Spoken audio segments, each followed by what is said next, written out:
The issue of gun violence is always a hot topic. Both citizens and lawmakers are trying to figure out how to put a stop to it.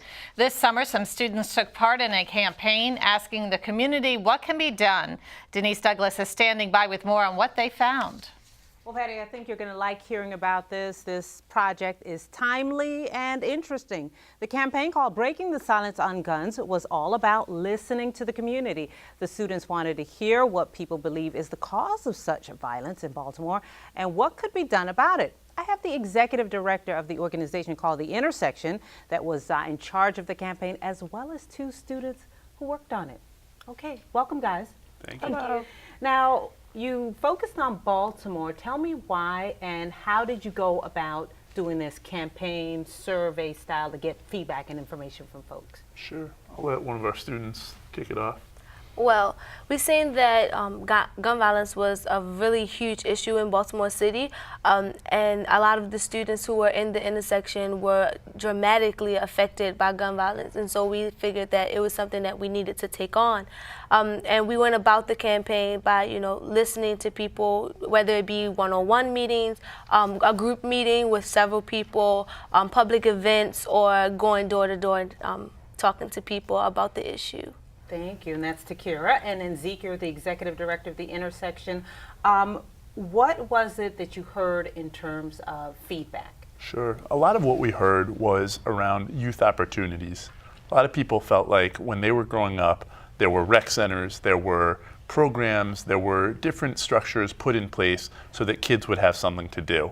Whereas now there's this sense that a lot of our kids don't have anything to do and they're getting lost and caught up in the streets. And as a former Baltimore City teacher, I can definitely echo that sentiment. Too many of my kids would go home at 3 o'clock and wander and have nothing to do. Okay, and we've got Danya in the back there. Now, the top 3 solutions that came out, you mentioned opportunities. People were also interested in tougher gun laws and then also community policing. Were you surprised at all, Danya, about those solutions that people suggested? I was surprised that I wasn't surprised because so many people had these brilliant things to say, but not enough people were listening to what they had to say. So I was surprised that something wasn't already implemented into the communities in Baltimore that enforced what all these people were saying. And that was the one thing that I was the most surprised about. All these people are talking and nobody is listening. Okay, what about putting all this stuff into action? What's next?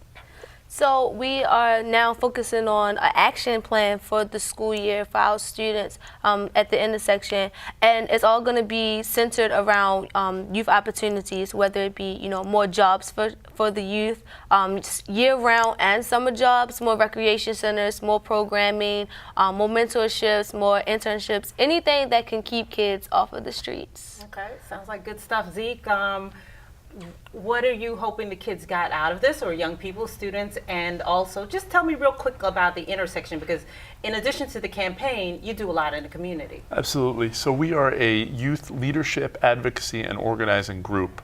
We teach kids how to be leaders, not tomorrow, but today. And what I really hope that they would get out of this campaign is the ability to listen, because I think that a lot of our communities in Baltimore and in PG County feel like they're not being heard. And so I wanted our students to go in there with a real ear to what was being said and what was not being said. And also to know that they have the power to make change. It's really empowering for them to be sitting here with you, Denise, and being able to tell this story of what they've done this summer to you and your viewers. Okay, and hopefully other communities can replicate this. Absolutely. All right, and if you want to find out more about the campaign or getting involved with the Intersection, here's how you do it. You log on to BaltimoreIntersection.com. Thank you so much for coming out. Thank you. Thank you for having us.